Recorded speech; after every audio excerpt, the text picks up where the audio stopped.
kita punya tujuan hidup, benar nggak? Masing-masing punya sesuatu yang luar biasa, yang tidak pernah kita pikirkan, itu kita kerjakan. Nah, tujuan hidup kita di dunia ini, nah, apakah kita hanya memenuhi satu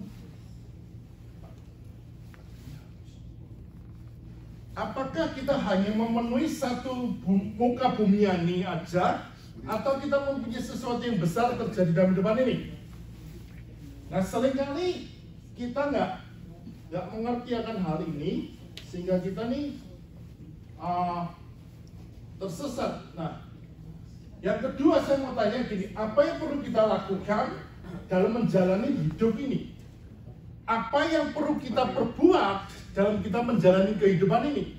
Seringkali kita nggak susah untuk melakukan sesuatu yang luar biasa dalam menjalani kehidupan kita. Dalam proses menjalani kehidupan kita, seringkali kita bertanya, apa yang harus kita lakukan? Apa yang harus kita terapkan dalam kehidupan ini? Nah, hari ini saya ingin satu jawaban. Next. Nah, bahkan kita bertanya tujuan hidup kita yang sebelumnya. Tujuan hidup manusia ini apa sih? Apa tujuan Tuhan membentuk kita untuk kita bisa ada sampai sekarang ini? Masing-masing punya satu tujuan yang Tuhan kerjakan. Masing-masing punya harapan yang Tuhan berikan dalam kehidupan ini. Nah, mengapa aku berada di dunia ini? Apakah itu Allah itu sengaja, atau Tuhan mempunyai satu purpose? Atau Tuhan mempunyai satu kehidupan? Atau Tuhan mempunyai satu pengharapan dalam kehidupan ini? Nah, saya jawabannya cuma satu. Next. Jawabannya cuma bagaimana kita bisa memprioritaskan kehidupan. Bagaimana kita bisa memprioritaskan kehidupan kita. Saya percaya setiap kita yang ada di tempat ini punya satu kehidupan yang prioritas yang utama, benar? Kita ada di dunia ini, ada satu prioritas yang kita harus kita lakukan. Tujuan kita sampai di tempat ini ada prioritasnya, benar? Jadi supaya hidup kita makin hari makin apa? Luar biasa. Hidup kita makin hari makin dahsyat. Bahkan kita bekerja pun untuk apa? Mencukupi kehidupan kita, ya tuh ya.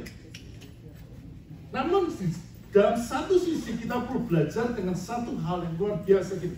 Memprioritaskan hidup berbicara bagaimana mengandalkan kehidupan kita yang lebih utama dari apa? Setiap langkah jalan yang kita tempuh. Banyak orang yang sulit dengan perjalanan kehidupan ini, sehingga apa? Tersesat, sehingga nggak bisa mengambil satu arah, sehingga berhenti di tengah jalan. Nah, kali kita belajar sama-sama dari seorang tokoh yang sulit menjalani kehidupan, namun memiliki satu prinsip hidup prioritas yang utama. Saya minggu-minggu ini banyak belajar dari seorang tokoh ini.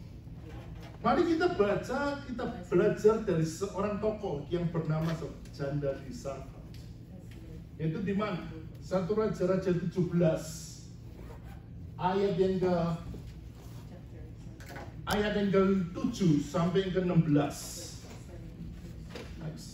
Kita belajar dari janda yang bertemu dengan Nabi Elia di 1 Raja-Raja 17 ayat 7 sampai ke-16. Saya percaya semua orang punya Alkitab. Jadi tidak melihat screen. Karena screen ini cuma gambar doang. Mari kita buka Alkitab kita, mari kita pencet Alkitab kita. Kita baca sama-sama ayat ini. 1 Raja-Raja 17 ayat 7 sampai yang ke-16. Beberapa minggu ini saya memperhatikan ayat ini, saya mendapati banyak hal yang terjadi di sini, yaitu tentang kehidupan. Kita perlu belajar dari seorang janda yang luar biasa ini. Sudah pada dapatin ayat ini? Saya baca yang ganjil, Bapak Ibu baca yang genap, oke? Dengan topik Elia dan janda di Sarfat. Tetapi sesudah beberapa waktu, sungai itu menjadi kering. Sebab hujan tiada turun di negeri itu. bersiaplah pergi ke Sarfat yang termasuk wilayah Sidon, dan diamlah di sana. Ketahuilah, aku telah memerintahkan seorang janda untuk memberi engkau makan.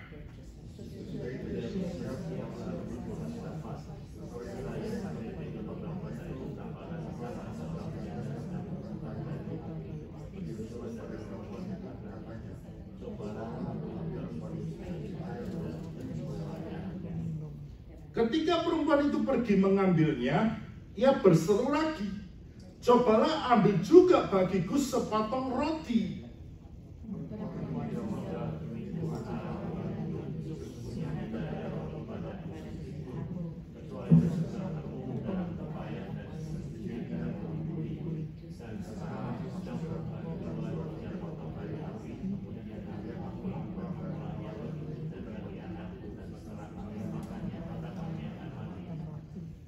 Tetapi Elia berkata kepadanya, jangan takut, pulanglah, buatlah seperti kau katakan, tetapi buatlah lebih dahulu bagiku sepotong roti bundar kecil daripadanya, dan bawalah kepadaku, kemudian barulah kau buat bagimu dan bagi anakmu.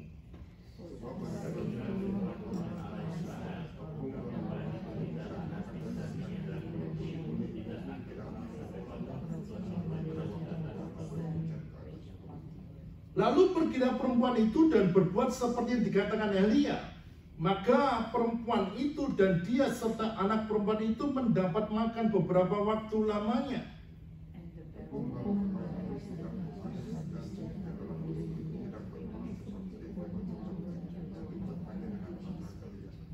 Sebelum kita mempelajari kisah ini, kita perlu ngerti tentang keadaan yang terjadi dari si janda ini.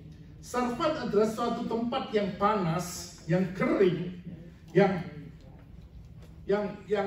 di daerah Penokia saat ini dikenal sebagai daerah Libanon. Di sana tampak seorang janda muda yang sedang berjalan menuju keluar kota dan hendak mengumpulkan ranting-ranting kering, hendak mengumpulkan sisa-sisa dari pohonan yang kering untuk dia membuat makanan untuk dia makan. Nah, dia mengumpulkan ranting kering itu yang jatuh dari pepohonan hutan yang kala itu sudah mengering. Nah, di daerah Sarfat sudah mengalami kekeringan yang cukup lama. Langit yang tampak cerah dan bumi yang tampak berawan seakan-akan tidak menghapuskan harapan untuk turunnya hujan. Walaupun hujan turun, tetapi keadaan tidak menolong dari si janda ini. Keadaan tidak membantu untuk si janda bisa menikmati makanan karena sudah mengalami kekeringan. Nah, kota ini sudah tidak mengalami hujan sudah kurang lebih 2 tahun. Sebelum tidak ada seorang pun yang menyukai kelembapan yang terjadi, yang menusuk tulang sepanjang minggu dari yang diguyur hujan pada musim semi. Akan tetapi hujan seakan sangat ditunggu-tunggu di daerah itu, tapi tidak pernah terjadi. Tidak ada yang terjadi hujan, bahkan kekeringan yang luar biasa. Tanaman bahkan yang rumput pun sudah mulai susah didapati dan sebagainya, sudah warnanya berbeda. Nah, imam ini sudah dialami sesuatu yang menenangkan kemungkinan dewa kota ini. Nah, agar hujan pun turun dan tidak kekeringan yang terjadi di kota ini. Nah, semua di daerah dekat Penokia mengalami satu kekeringan. Pada saat itu rupanya Tuhan Allah telah mendengar doa dari seorang nabi yang berkata demi besar, yaitu Nabi Elia. Elia telah bersungguh-sungguh berdoa supaya hujan pun jangan turun. Dan hujan pun tidak turun di muka bumi ini selama 3 tahun 6 bulan. Dalam cerita ini kita begini dirincikan yang jelas bahwa siapa nama si janda ini dan keturunan siapa, golongan mana yang terjadi dalam si janda ini. Nah, kita melihat sesuatu dari kisahnya janda ini, di mana dia mengalami satu kekeringan, di mana dia mengalami satu yang luar biasa. Alkitab mencatat bahwa sebelum Allah memerintahkan Elia pergi ke Sarfat, bangsa Israel telah merosot jauh ke dalam penyembahan berhala, bahkan pemujaan kepada Baal, tentang bagaimana agama negara yang sah. Namun Allah menentang bangsa Israel dan tidak menurunkan hujan sehingga terjadi kekeringan. Setelah sungai air kering itu habis, maka pemerintah kepada Elia untuk pergi ke Sarfat, dan Sarfat pun datang dari siapa? Dari Allah. Allah mengutus Elia untuk pergi ke Sarfat untuk membuat satu mujizat yang besar, untuk mengalami sesuatu yang luar biasa. Nah, next one. Nah, Elia pergi ke Sarfat, dia mampir ke rumah janda itu untuk apa? Kalau kita lihat di sini, ketika dia ketemu dengan janda ini, dia di ayat ke-10 berkata demikian, sesudah itu ia bersiap lalu pergilah ke Sarfat. Setelah sampai ke pintu gerbang kota itu, tampaknya dia seorang janda sedang mengumpulkan kayu api, dan ia berseru kepada perempuan itu gini, cobalah ambil bagiku sedikit air dan kendi supaya aku bisa minum. Ketika perempuan itu pergi mengambilnya, ia berseru lagi, cobalah ambil juga bagiku sepotong roti. Nah, dia datang ke tempat ke tempat janda ini dengan tujuan apa? Dia ingin makan dan minum. Karena si Elia juga pasti kelaparan. Bahkan janda pun tidak bisa memberikan segalanya. Karena apa? Janda pun juga sedang apa? Kelaparan. Karena buktinya apa? Dia sedang mencari kayu api yang di pinggir jalan. Dia cari kayu api. Setelah itu dia mengolahnya untuk membuat roti dan buat dia makan buat dia dan anaknya. Setelah itu dia kenapa? Mati. Sungguh hal ini yang luar biasa, yang menarik dalam kehidupan saya. Yang kemudian kita belajar bahwa bagaimana si janda ini menghadapi sebuah namanya apa? Prioritas hidup. Bagaimana janda ini menghadapi hidup yang luar biasa. Secara pemikiran kita, kalau kita lihat dalam kondisi seperti ini, janda ini bisa hidup nggak? Nggak bisa. Dia hidupnya sudah pas-pasan, hidup dia sudah di tengah yang sudah mentok, bahkan dia mengumpulkan kayu api. Setelah itu dia membuat makanan, dan setelah itu dia akan apa? Mati. Makan itu dan dia akan mati. Itu aja udah terakhir buat dia. Tapi bagaimana dia bisa memprioritaskan satu namanya kehidupan? Gini ceritanya. Pelajaran apa yang perlu kita tangkap dari janda ini? Kalau kita perhatikan ayat di ayat 7 sampai ke 15 ini yang kita baca tadi, sebenarnya kita mengungkit satu hal yang luar biasa. Gini ceritanya. Dia janda ini bekerja untuk mencari sepotong kayu api dan memproses kayu itu untuk dia makan bersama dengan siapa? Anaknya. Ya, bahkan setelah dia makan, dia akan mengalami apa? Mereka akan apa? Mati. Nah, dia akan mati. Nah, pada waktu itu datanglah Elia yang diperintahkan Tuhan untuk pergi ke Sarfat dan bertemu dengan siapa? Dengan janda ini. Benar ya? Dia ketemu dengan janda ini. Bahkan dia menegaskan lagi Elia bahwa Elia menyuruh janda ini membuat roti dan mengambil apa? Air. Untuk siapa? Untuk Elia makan. Pertanyaan saya, gimana janda ini bisa melakukan hal ini? Gimana janda ini bisa memberikan untuk Elia makanan dan minuman? Padahal dalam kondisi kalau kita lihat di konteks tadi, dia sudah apa? Sudah kekurangan. Bahkan dia mengumpulkan kayu api dan setelah itu makanan terakhir buat dia. Kenapa? Setelah itu dia akan apa? Mati. Kenapa dia bisa melakukan buat Elia? Kenapa dia bisa memberikan buat Elia? Ini yang perlu kita pertanyakan hari ini. Seringkali dalam kondisi kita dalam kondisi kepepet, kita pikirannya cuma apa? Kita sendiri. Ya toh ya? Ini nggak ada di sini contoh. Seringkali yang kita pikirkan hanya hidupnya kita aja. Tapi kita lupa dengan apa? Memprioritaskan kehidupan. Next, Pak.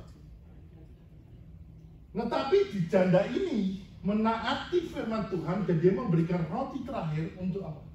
Elia. Dia menaati satu firman-Nya, bahkan dia memberikan rotinya dan airnya semuanya dia berikan buat Elia. Kenapa dia mau melakukan ini? Ini yang perlu kita bertanya. Wanita ini melakukan apa yang Elia perintahkan. Ini menggambarkan salah satu wanita ini melihat siapakah Elia itu. Pernah nggak kita berpikir kalau sampai gini deh, saya tiba-tiba datang ke rumah Pak Budi, Pak belum kenal saya datang ke sana, tiba-tiba saya datang Pak minta makanan, dikasih nggak? Walaupun saya nggak kenal Pak, mantap, dikasih, walaupun nggak kenal. Kenapa Elia, janda ini bisa melakukan sama Elia? Kenapa janda ini bisa melakukan kepada Elia? Sebenarnya kalau kita lihat di sini, apakah janda ini tahu tentang Elia? Apakah janda ini ngerti siapakah Elia itu? Nah, kita punya diri Elia adalah salah satu sekian banyak nabi yang diceritakan dalam Alkitab yang menggambarkan bagaimana Allah memakai manusia untuk menjadi penyambung lidahnya dan bahkan dan berbicara kepada manusia dan menyatakan kehendaknya. Elia merupakan salah satu nabi yang dipakai sama Tuhan, luar biasa. Dia merupakan satu nabi yang luar biasa yang Tuhan pakai. Elia merupakan satu nabi yang dipakai Tuhan secara dahsyat, bisa menyembuhkan, bisa membuat mujizat dan sebagainya. Nah, ini menggambarkan bahwa Elia adalah siapa? Seorang hamba Tuhan yang luar biasa. Berarti si janda ini bertemu dengan seorang hambanya Tuhan yang luar biasa, di mana dia memprioritaskan hidup buat hambanya Tuhan, di mana dia memprioritaskan hidup buat pekerjaan Tuhan terlebih dahulu, untuk membuat satu mujizat yang luar biasa terlebih dahulu. Ini bukan hanya kepada hamba Tuhan yang diurapi aja, tapi dia melakukan yang terbaik buat siapa? Buat Tuhannya. Dia memberikan yang terbaik buat siapa? Tuhannya ini. Karena dia tahu ketika dia ketemu dengan Elia, dia tahu siapakah di balik Elia itu. Elia aja yang menyuruh siapa? Tuhan. Elia aja yang suruh pergi sana, ya Tuhannya sendiri. Itu ada buktinya. Di ayat ke-9 dan 10. Bersiaplah pergi ke Sarfat, termasuk wilayah Sidon, dan diamlah di sana. Ketahuilah, aku telah memerintahkan seorang janda untuk memberi engkau makan. Akunya ini siapa? Yaitu Tuhannya sendiri. Tuhannya semua memberikan firman-Nya, memberikan satu mandat kepada Elia untuk pergi ke Sarfat, karena dia tahu akan ketemu siapa? Janda di Sarfat. Berarti janda ini melihat apa? Tuhannya yang besar. Dia melihat Tuhannya yang ajaib. Dia melihat satu pekerjaan Tuhannya terlebih dahulu. Dia memprioritaskan kepada siapa? Kepada Tuhannya terlebih dahulu. Ketika dia memprioritaskan kepada Tuhan, malah justru apa? Mujizatnya itu terjadi, gitu ya. Seringkali kita lupa dengan memprioritaskan diri kita sama Tuhan. Seringkali kita lupa tidak memfokuskan hidup kita sama Tuhan, sehingga kita bisa mengalami kekeringan yang luar biasa. Tapi si ibu ini, si janda ini, walaupun dalam kondisi kekeringan, dalam kondisi kekurangan, dia memprioritaskan siapakah di balik Elia itu. Seringkali kita hanya memikirkan apa? Diri kita sendiri. Kita lupa. Kita harus pikirkan Tuhan terlebih dahulu dan berbalik. Next one. Maka ibu janda ini dapat membuat roti untuk anaknya setiap hari dan tidak akan pernah kelaparan. Itu akibat dari apa? Dia memprioritaskan hidup akan Tuhan. Hari ini, siang hari ini, sudahkah kita belajar dari janda ini? Janda ini memprioritaskan kepada Tuhan terlebih dahulu. Sebelum apa? Segalanya kau. Di Amos 5 ayat 4 itu ada di situ. Utamakan Tuhan terlebih dahulu dalam apa?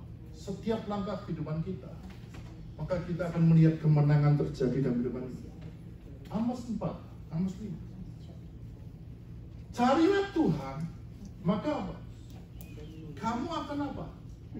Hidup. Hari ini kita hidup nggak hari ini? Ketika kita memfokuskan cari Tuhan terlebih dahulu, maka apa yang mati dalam kehidupan kita itu tiba-tiba bangkit dan tiba-tiba hidup, dan kita melihat sesuatu yang besar terjadi. Seringkali kita hanya ingin melihat yang besarnya terjadi, tapi kita lupa untuk apa? Carilah Tuhan terlebih dahulu. Matius 6:33 mengatakan, carilah Tuhan dan kebenarannya, maka akan semuanya akan apa? Ditambahkan kepada kita. Carilah Tuhan dan kebenarannya, maka semuanya yang ada pada kita akan apa? Ditambahkan kepada kita. Nah, sudahkah kita cari namanya kebenaran ini? Sudahkah kita lakukan yang terbaik dalam kehidupan ini? Saya jujur hari-hari ini, sepanjang seminggu ini, saya mikir dalam diri saya sendiri, bagaimana kita sebagai hamba Tuhan ini juga banyak tantangan. Namun pertanyaan saya, bagaimana kita bisa survive dalam menghadapi setiap tantangan yang terjadi? Kalau kita lihat hamba-hamba Tuhan sekarang makin lama makin ngeri. Lupa dengan prioritas yang utama apa? Tuhan yang terlebih dahulu. Sering yang prioritas yang utama perutnya terlebih dahulu. Sehingga nggak heran Tuhan panggil secara cepat. Nggak heran Tuhan panggil secara dalam waktu singkat, cepat. Saya baru minggu lalu Pak Jeff ngirim foto sama ngirim video. Saya mikir, wah, itu lagi mau persiapan khotbah, 2 kali saya mikir, wah, setelah lihat ini saya surprise aja. Saya tanya sama teman saya, Pak, kenal nggak sama orang ini? Saya forward itu fotonya, video ini. Itu baru hari ini, habis khotbah. Belum lagi khotbah. Itu salah satu stafnya dari sinode gereja. Baru share kesaksian tiba-tiba pergi. Saya langsung mikir gini, sepanjang setahun ini saya sudah melihat 3 hal hamba Tuhan sama. Yang pertama, itu dia lagi doa berkat. Setelah doa berkat duduk 5 menit aja duduk di kursi diri. Terus yang kedua, hamba Tuhan ini luar biasa sekali. Kalau Bapak Ibu tahu Frederick Masih, dia habis doa pagi, tiba-tiba pulang. Waktu ini sungguh singkat. Yang ketiga, hamba Tuhan ini saya lihat, waktu ini sungguh singkat. Saya sungguh mikir sekarang, bagaimana kita bisa menjalani hidup kita. Kita harus belajar apa? Memprioritaskan Tuhan terlebih dahulu. Jangan memprioritaskan hidupnya kita toh. Rugi besar kita memprioritaskan hidup kita. Ketika kita memprioritaskan hidup Tuhan, Tuhan justru yang membuat kita lebih dahsyat dan depan. Selama seminggu ini, tahu Bapak Ibu kalau tahu, saya nggak pernah nulis apa-apa, nggak pernah. Sudah ada hamba Tuhan, 4 hamba Tuhan dalam seminggu dipanggil pulang Tuhan. Yang 2 udah berumur. Yang 2 lagi ya sama-sama umurnya lah. Saya tahu yang 2 mungkin sudah berumur, waktunya pergi. Tapi yang 1 muda, yang 1 bapak ingin di Pak sahabat itu. Kita nggak tahu kapan Tuhan panggil kita. Makanya kita sekarang seru berjaga-jaga. Prioritaskan Tuhan terlebih dahulu dalam kehidupan kita. Jangan memprioritaskan perutnya kita toh, memprioritaskan hidup kita toh, enggak. Tapi prioritaskan hidup kita sama Tuhan. Ketika kita memprioritaskan hidup kita sama Tuhan, Apa yang nggak mungkin, apa yang tidak pernah kita alami, tiba-tiba itu Tuhan kasih dalam hidup ini. Nah, wanita ini memprioritaskan hidupnya sama Tuhan. Dia mengutamakan Tuhan. Dia tahu ketika dia mengutamakan Tuhan, aku akan apa? Hidup. Dan buktinya itu nyata, Pak. Gimana ceritanya? Cuma dia ngumpulkan 5 potongan kayu, api, dan dia buat makan sama dia. Setelah itu dia makan, dan setelah itu dia mati. Dan tiba-tiba karena kedatangan Elia, dia memfokuskan memberi makanannya buat Elia. Dia kasih makanannya, dia kasih minuman buat Elia. Apa yang terjadi? Dia tidak pernah kekurangan. Yes atau yes? Dia apa yang terjadi? Dia tidak pernah habis sampai sekian waktu lamanya. Bahkan tepung dan tempayan itu tidak habis. Dan minyak barang buli-buli pun tidak berkurang. Seperti firman Tuhan yang diucapkan dengan perantara apa? Elia. Dia tidak pernah mengalami satu kekurangan. Dia tidak pernah mengalami satu yang namanya stop berkat Tuhan. Saya pernah ngalamin. Karena saya memberi makan 60 orang di Philadelphia ke encim-encim yang nggak bisa kerja. Kita kasih makan 60 orang. Seminggu kita kasih, setiap minggu kita kasih. Itu setiap hari ya. Orang yang tol makanan dalam satu plastik di depan pintu rumah. Dia ngasih makanan yang kita tidak tahu siapakah orang ini. Tiba-tiba dikasih, tiba-tiba berhari-hari. Dan itu menjadi satu nyata. Ketika kita memprioritaskan hidup kita sama Tuhan. Apa yang nggak mungkin, itu menjadi mungkin. Apa yang tidak pernah kita pikirkan, Tuhan kerjakan dalam hidup ini. Makanya saya sampai hari ini terus belajar untuk apa? Hari Minggu, prioritaskan hidup untuk Tuhan. Sesulit apapun, tetap kerjakan buat Tuhan. Karena apa? Ketika kita melakukan ini, Tuhan tidak pernah tinggal diam. Tuhan selalu beri berkat yang terbaik dalam hidup kita. Dan dia akan menyatakan kemurahan yang besar dalam hidup kita. Dan semuanya tidak pernah kekurangan dalam hidup kita. Sungguh, berkat Tuhan selalu akan baru dalam hidup kita. Dan selalu menyatakan kemurahan besar dalam hidup kita. Yang kedua dari wanita ini, Pak. Di ayat ini terus. Nah, yang kedua gini, tentang menabur benih. Wanita ini melakukan buat Elia. Bukan hanya dia sekedar melakukan aja. Setuju nggak? Bukan hanya dia sekedar memberikan buat Elia aja, tapi dia melakukan gini. Wanita ini menabur benih, di mana benih itu akan menjadi berkat buat siapa? Wanita ini. Ketika dia menabur benih, dia akan menuai satu benih yang luar biasa daripada dia. Apa yang dia tabur, dia akan tuai. Mazmur 126 ayat 5 dan 6 mengatakan orang yang menabur dengan mencucurkan air mata akan menuai dengan apa? Bersorak-sorai. Orang yang berjalan maju dengan menangis sambil menabur benih, pulang dengan apa? Sorak-sorai, pulang dengan sukacita, pulang dengan kemenangan. Kenapa? Apa yang kita tabur akan apa? Apa yang kita akan apa? Tuai. Bahkan yang lebih hebat lagi apa? Sambil selesai membawa apa? Berkas-berkasnya. Berarti membawa apa? Bonusnya daripada Tuhan itu akan terjadi. Wanita ini melakukan buat Tuhan terlebih dahulu. Dia menabur benih buat Tuhan. Dia kerjakan buat Tuhan. Dia berikan segalanya buat Tuhan. Dia lakukan yang terbaik buat Tuhan. Endingnya apa yang terjadi?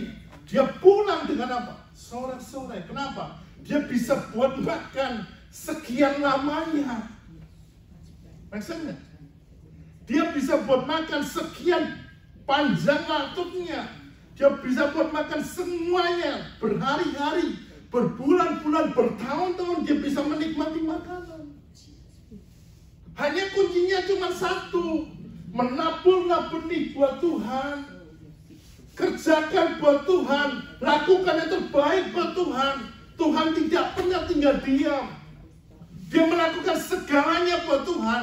Dia kerjakan buat Tuhan dalam hidupan dia. Endingnya Pak, dia menuai satu hasil. Berkat Tuhan tidak pernah habis dalam hidupan dia. Wanita ini menabur dan mencucur air mata. Karena dia melakukan itu. Karena itulah yang dia punya. Dan endingnya Pak, dia pulang dengan apa? Sorak-sorai kemenangan.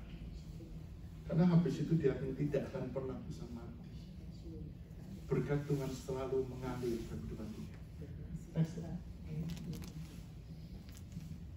More you give, more you receive. Siapa yang mau beri yang terbaik buat Tuhan? Jika kau melakukan lebih dahsyat, jika kamu memberikan lebih baik dari semua, kamu akan membuat berkat itu balik kepada kita lebih dahsyat.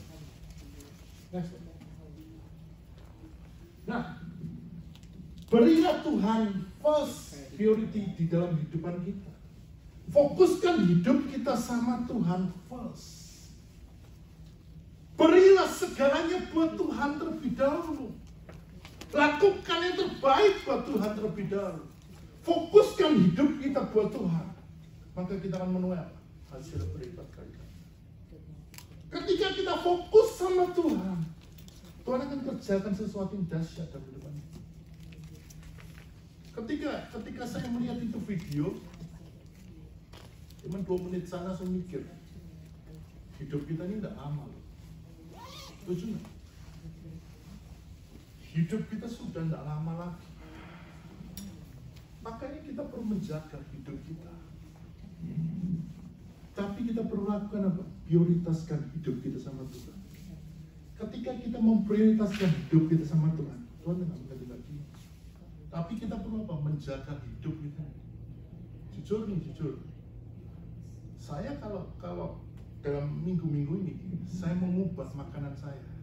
Saya mikir udah waktunya kita harus menjaga Pak. Jangan sampai mati yang begitu dan sebagainya. Saya mau mengubah. Bahkan mungkin kalau dilihat, kalau tanya istri saya mungkin bisa bingung. Ini anak ini kok bisa berubah semua? Tiap hari kami lakukan apa? Makan cuma salad tiap malam. Karena saya mengalah 2 minggu. Ini kita baru berapa bulan yang lalu dari sini Pak. Ini pertama yang menyebabkan saya mengubah satu prinsip. Ubah ini. Kita 1 bulan yang baru dari sini. Hari Selasa kita pulang gitu. Dan ketika pulang, kita diajak makan hotpot. Itu hitungannya bukan per mangkok, per orang, pada sebagainya, per pot. Kamu mau ngambil berapapun dihitungannya per pot. Nah, saya sama Lina sama Brady kan itu kan. Nah, Lina sama mamanya, sama papanya. Nah, tinggal kita berdua aja. Kepikir pemikiran saya, kita ngambil itu semuanya buat bertiga. Itu jauh lebih cukup. Itu 1 mangkok kalau kita berenang bisa di situ lah. Berarti mangkoknya gede sekali. Nah, saya udah ngambil apa? Semuanya saya ambil. Ketika saya ambil, saya lihat tiba-tiba porsinya gede banget. Iya, lu mabuk, lu ngambil segitu apa cukup lu? Nah, saya udahlah. Berarti tinggal makan cuma berdua doang. Mangkoknya gede. Itu 2 mangkok gede. Kalau 2 buat kita aja berdua, itu mana bisa begini? Mana bisa begini? Nah, saya udahlah makan aja, asal makan. Tak cukup, itu dah perut udah nggak cukup, dia asal makan di ini semuanya. Apa itu tuh? Besoknya lah. Itu langsung di sini tuh naik. Ini kenapa parah ini? Pusing banget, kenapa parah ini naik semuanya di sini. Lebih ini lagi, besoknya juga beli. Itu Nina beli 1 hotpot yang box-boxan disimpan buat emergency. Kita makan sama-sama. Makanlah hotpot itu lagi. 3 hari makan. Terus itu saya mikir, wih, ini kok kepala ini kok pusing sekali, kok panas sekali di sini. Apa ini? Terus dia bilang, tuh jangan macam-macam makanan tuh, jangan-jangan kena nanti kolesterol apa. Saya mulai mikir, habis itu videonya Pak Jeffrey itu muncul. Saya langsung mikir gini, jangan-jangan saya mikir, wah ini ngeri. Ditambah banyak hamba-hamba Tuhan yang dalam seminggu itu 4 hamba Tuhan dipanggil pulang oleh Tuhan. Ngeri.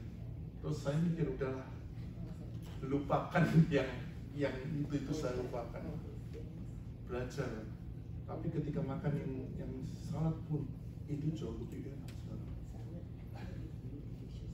Karena bahkan tadi pagi dia bilang, Sen, ayo cek hidup. Wah, ini my favorit sekarang di sini. Saya sampai ngomong gitu, kenapa?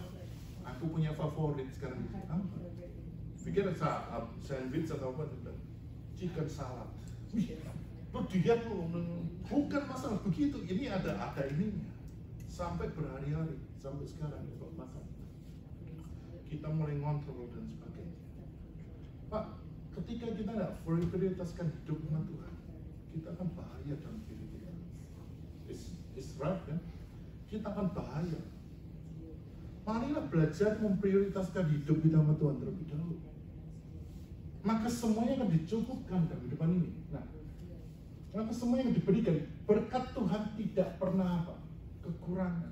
Ini yang luar biasa. Ketika kita memprioritaskan hidup kita sama Tuhan.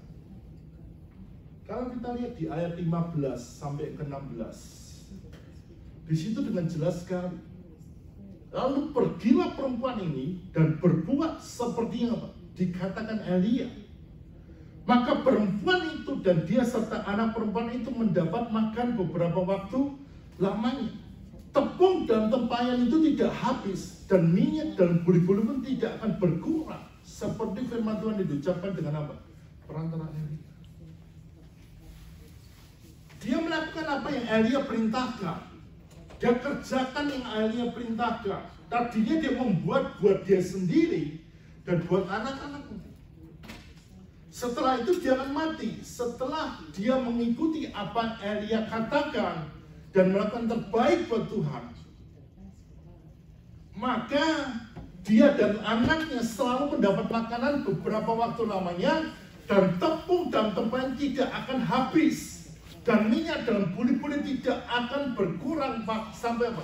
Waktunya Tuhan itu. Ini menggambarkan apa? Dampak kita ketika kita melakukan yang terbaik buat Tuhan.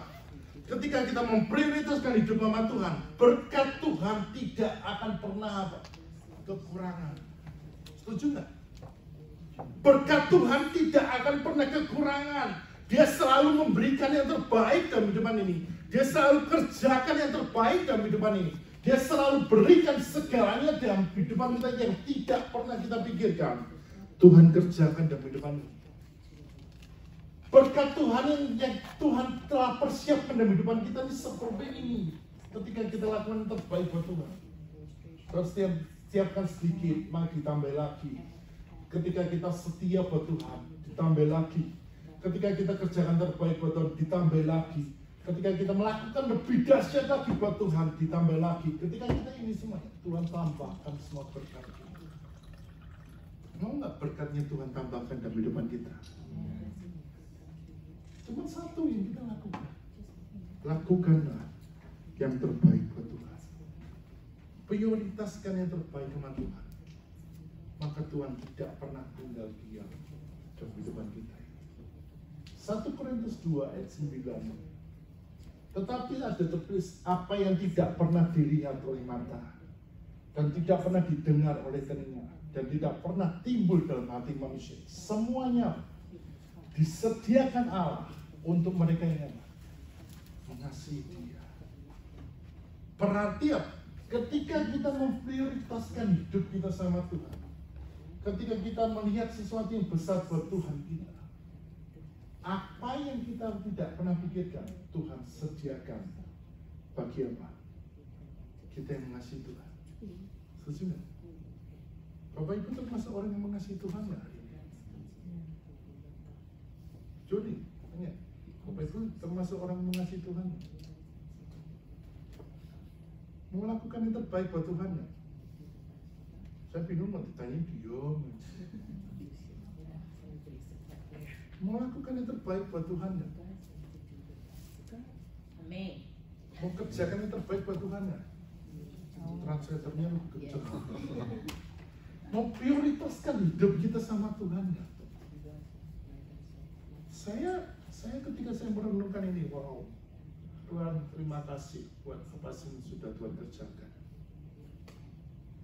Apa yang nggak pernah mungkin bagi kita ketika kita memprioritaskan hidup kita sama Tuhan, itu semuanya dibuat apa? Mungkin bagi Tuhan. Bahkan apa? Berkatnya tidak pernah berkatnya tidak pernah habis dalam kehidupan kita. Berkatnya itu selalu mengalir dalam kehidupan kita. Berkatnya selalu mengalir dalam kehidupan kita, dan kita tidak akan pernah apa? Kekurangan. Hari ini, sudahkah kita memprioritaskan hidup kita sama Tuhan? Bukan memprioritaskan hidup kita sama diri kita, toh, tapi lakukan yang terbaik buat Tuhan. Ketika kita kerjakan yang terbaik buat Tuhan, justru apa? Tuhan yang bekerja buat hidup kita. Mari sama-sama kita bangkit berdiri.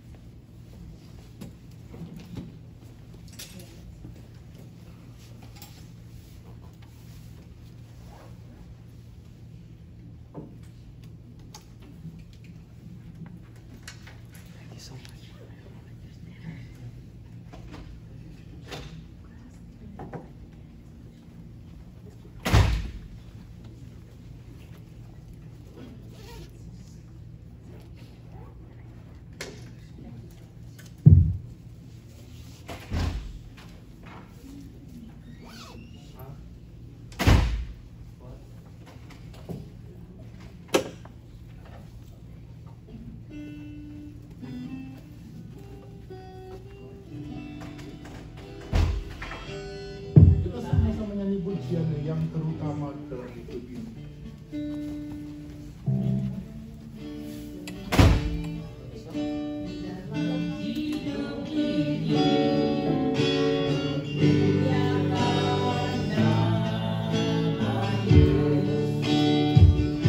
Terima kasih Tuhan, terutama di dalam hidup ini, memuliakan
cinta Yesus.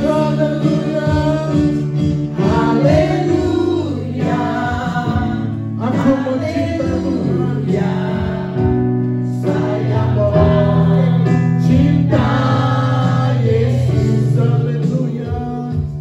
Haleluya, haleluya, saya mau cinta Yesus. Saya mau cinta Yesus.